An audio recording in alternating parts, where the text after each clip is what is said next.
Hello and welcome to lesson 6-8. Today we're looking at graphing absolute value equations.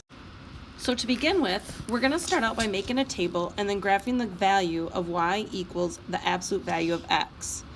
So to do this, if we plug in the -2, just to kind of explain what's going on here, if we plug in a -2, like what we have right here, into this absolute value, and we take the absolute value of a -2, we end up with a +2.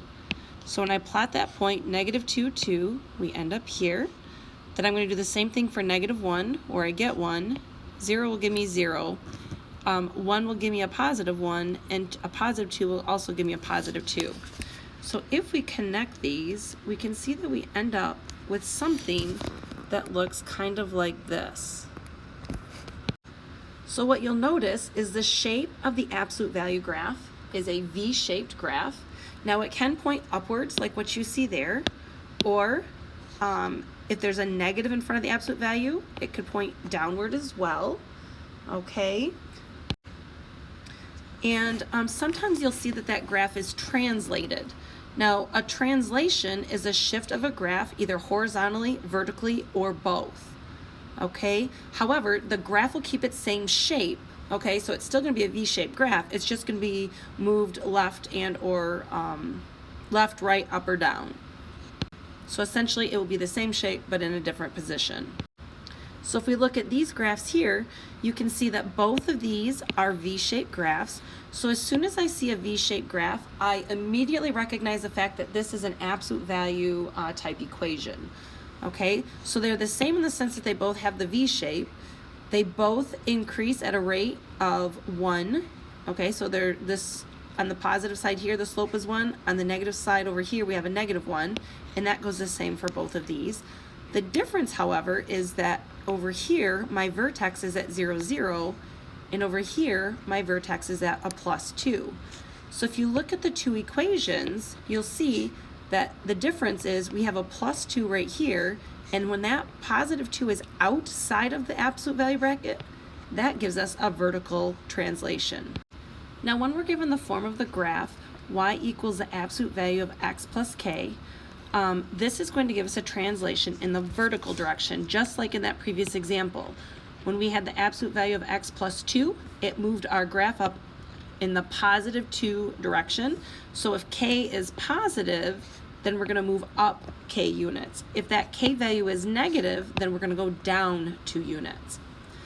Likewise, when we have the graph of y equals the absolute value of x minus h, this will give us a horizontal translation. So if our h value is positive, we're going to move to the right. And if h is negative, then the graph is going to shift to the left. Now I do want to kind of give you a heads up though, because this one here can be a little bit tricky. Okay, and what that means, by saying that, I mean like if I give you something like y equals, and let's say we have the absolute value of x minus 3. This right here, this is really a +3. Okay, likewise, so this tells me I'm going to move that graph in the right 3 units. Likewise, if I give you something like y equals the absolute value of x plus 3, h is really negative, because I could really rewrite this as y equals the absolute value of x minus a -3. So in that case, because I have a double negative, that's how I end up with a positive, and that means that my h value is really a -3. So because of that, then I'm going to have to move my graph to the left. So this is a little tricky. When you're going to the left and to the right, when you see that you have a subtraction sign, you're then going to go to the right. If you see that you have an addition sign, then you're really going to go to the left. So it's a little bit of a backwards way of thinking. For our first example here, we are going to look at the absolute value of y equals x minus 1. So typically, if I were to just kind of lightly sketch the graph of y equals the absolute value of x, just so you can kind of see what this looks like, okay, we'd get something like this. But when I see that I have something with this -1, that -1 on the outside of the absolute value tells me that I'm really going to have to shift this whole thing down 1 unit.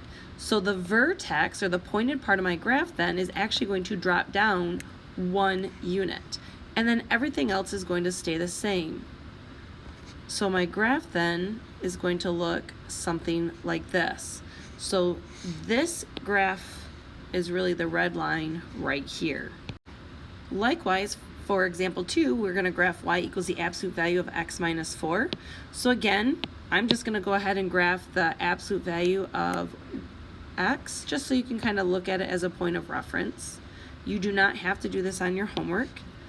Now, in this case, my minus 4 is inside of the absolute value, so inside tells me I'm going to move it left or right. And because it's x minus 4, this is really, in my head, I kind of think about it as it's the opposite of what I think it should be. Because remember that 4 is really positive, so that means I'm going to have to move it to the right 4 units. So my vertex then, which is right here, is going to move right 4 units, and it's going to be right here. And then I'm still going to have that same positive slope on the one side, and I'm going to still have that same negative slope over here on the other side. And the blue graph then is my new graph. For example 3, I have the absolute value of x plus 1 that we're going to graph. And again, let me just get this original graph in here so that you can see where we're starting. And now if I go and I graph the absolute value of x plus 1, the plus 1 is inside, which means I'm moving left or right. And because I really have x minus a negative 1 inside of my absolute value, this tells me that I'm going to move that vertex to the left 1 unit. So my vertex now is going to the left, and then I'm still going to be going up with a positive 1 slope, and this is going to be a negative 1 slope over here, and this graph is now the green one that you can see there. And for our last example, we just have to write an equation for each translation. So I want to take the absolute value of x and I want to translate it 8 units to the left. So because I'm going to the left, that means that this has to be inside of the absolute values. So I have y equals the absolute value of x, and then I know that I'm going to have 8 units, but because I'm going to the left, really that's subtracting a negative. So subtracting a negative really turns that into a positive. Likewise, for part B, I want to take y equals the absolute value of x, and I want to move it down 6 units. Well, down is in the vertical direction, so that tells me that has to be outside of the absolute value, and because it's in the negative direction, I'm going to put minus 6. So this is how I'd write those 2 equations given the information that I was. Please let me know if you have any questions. Otherwise, I hope you guys have a great day, and we will see you in class.